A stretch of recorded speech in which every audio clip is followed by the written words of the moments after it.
حال اور امن و امان پر تفصیلی غور و غوص ہوا اور میں نے اس میں مذاکرات کی رپورٹ بھی پیش کی اور اس میں جوائنٹ چیف آف سٹاف بھی موجود تھے، چیف آف آرمی سٹاف بھی موجود تھے، چاروں آرمی کے چیفز جو ہیں وہ موجود تھے اور اس کے علاوہ جناب فواد صاحب، خٹک صاحب اور نور اللہ قادری صاحب بھی اس میٹنگ میں شریک تھے اور جو فیصلہ آج قومی سلامتی کی میٹنگ میں ہوا کہ گورنمنٹ کی رٹ کو، امن و امان کو ہر صورت میں قائم رکھا جائے گا اور جہاں تک مذاکرات کا سلسلہ ہے وہ شاید آج شام بھی ہوں، میں اور نور الحق قادری صاحب اس میں شریک ہیں حکومت کی طرف سے، اور ہم نے کل رینجرز کو آرٹیکل 147 کے تحت پنجاب میں پولیس کو رینجرز کے متحد کر دیا اور یہ پنجاب حکومت کی مرضی ہے کہ وہ انہیں کہاں پر استعمال کرنا چاہتا ہے، اور ان کو سیکشن 5 کے ATA اینٹی ٹیررسٹ ایکٹ کے 97 کے اختیارات بھی دیے گئے ہیں۔ ہماری کوشش ہے کہ معاملات افہام و تفہیم سے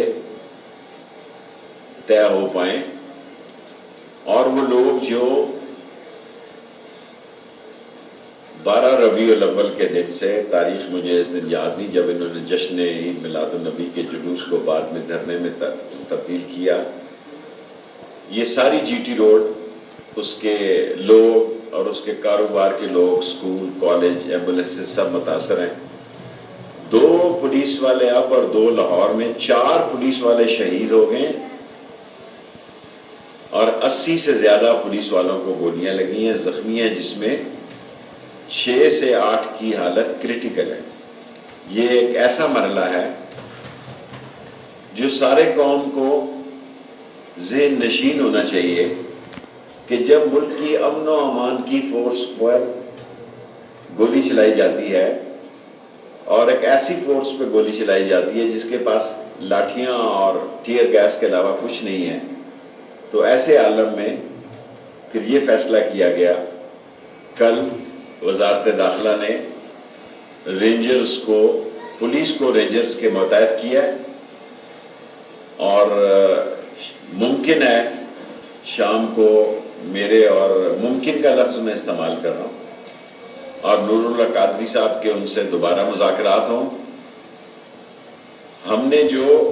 ان سے مذاکرات کیے تھے، جو دستخط کیے تھے، ہم اس پہ قائم ہیں، لیکن جو انہوں نے ہم سے وعدہ کیا تھا کہ وہ جی ٹی روڈ کھول دیں گے اور اپنے مرکز کو واپس جائیں گے، جس کا ہم ابھی تک انتظار کر رہے ہیں۔ ابھی تک کوئی مسئلہ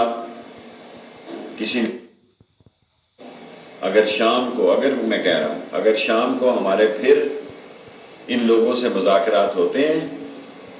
وہ کسی نتیجے پہ پہنچتے ہیں یا نہیں پہنچتے، تو آپ کو صورتحال سے آگاہ کیا جائے گا، لیکن پرائم منسٹر شاید کل خطاب کریں قوم سے یا پرسوں کریں، یہ ان کی صوابدید ہے کہ کس وقت، کل کرتے ہیں یا شاید کل ہی کریں یا پرسوں کریں، اور وہ ساری صورتحال، کیونکہ وہ بہتر طور پر ساری صورتحال کا حالات حاضرہ قوم کے سامنے پیش کریں گے، اور ان کا نیریٹو بھی جو ہوگا، ان کی جو تقریر ہوگی، وہی ساری حکومت کا نیریٹو ہوگا۔ اور اس میں میرے ساتھ بڑے سینئر تعاون میرا مذہبی امور کے وزیر نور اللہ قادری صاحب کر رہے ہیں، اور فواد چودھری صاحب میڈیا ہینڈلنگ کے انچارج ہیں۔ اب کوئی سوال ہے تو آپ